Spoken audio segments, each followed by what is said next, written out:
Hi everybody, it's Amalia and I'm here today with the Using Up Your Small Paper Pads with Deb Hauk's Crafty Cottage.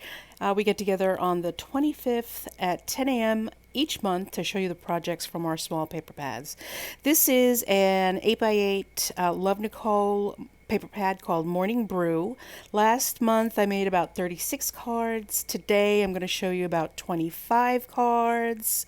And I'm just going to note it in the pad so that I'll remember how many cards I made out of this pad when I'm done.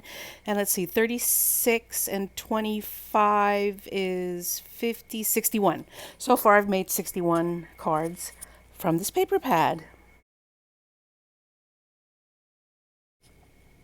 So let's take a look at what I have left. I forgot to count the number of sheets that I have left, but I have quite a lot left in this paper pad. It had a total of 60 one-sided sheets. A lot of them are plain colors, as you can see, very useful plain colors, but yeah, I've got a lot to go through still till this pad is done.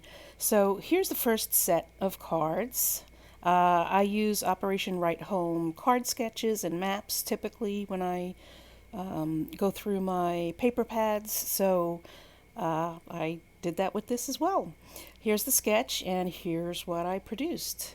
This particular sentiment I actually made a long time ago, like sometime last year, and I had colored it in orange, and I didn't like the orange, and it obviously wouldn't go with these cards, so I went ahead and used some embellies that I bought from Michaels, and I'll show them to you here in a second. So I had these sentiments all made up, and I just decided to use them on this particular card.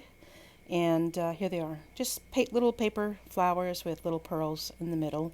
And I layered a bunch of them on top of the existing flowers to cover up that hideous orange that they were originally, and I think they work great for this particular card. So here's the next map, and as you can see, the map has an oval on top of the banner in the center, and I didn't want to use an oval, so I didn't. I just used some rectangular dies that I had, and the brown background mat is deckled edge, and yeah, you know, the great thing about maps is that you can just use them as a suggestion. Here's a bunch of Echo Park enamel dots that I have, different colors, and I can always find something that goes really well with whatever project I'm working on. Here's the next map I used, and the next four cards.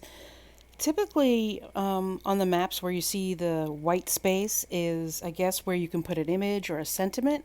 But I decided to just use the card stock that I had, the design paper. Here's the stamp set that I used on the inside. And I think it came out really great. I love using the designer paper. It's there to be used. Here's the next sketch and the next set of cards. I had lots of strips, so I thought this was a good sketch to use up some of those strips that I had.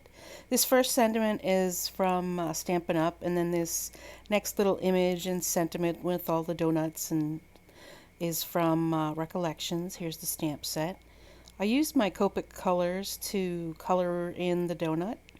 Very small image to color in. It was kind of challenging.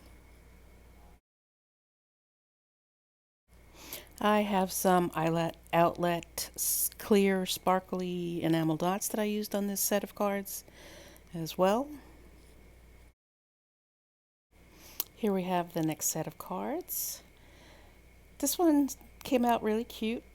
Nice bright colors. I used some ephemera paper that I had with a coffee bean. I dumped a ton of glossy accents on top, let it dry, and now it's a coffee bean enamel dot. I love the way it came out. And here we have the final map and the final set of cards. There's nothing coffee or sweet treat related on these cards because I just used some colorful paper. All of this paper was in that 8x8 pad. The sentiments I used I had already created in my stash. Just popped those on, added some eyelet outlet matte black enamel dots, and my last set of cards was done. Don't forget this is part of a collab, so take a look at the description bar below and check out everybody else's video, and leave a comment below as well. Thanks for stopping by, everybody. I really enjoy it when you leave comments. Bye!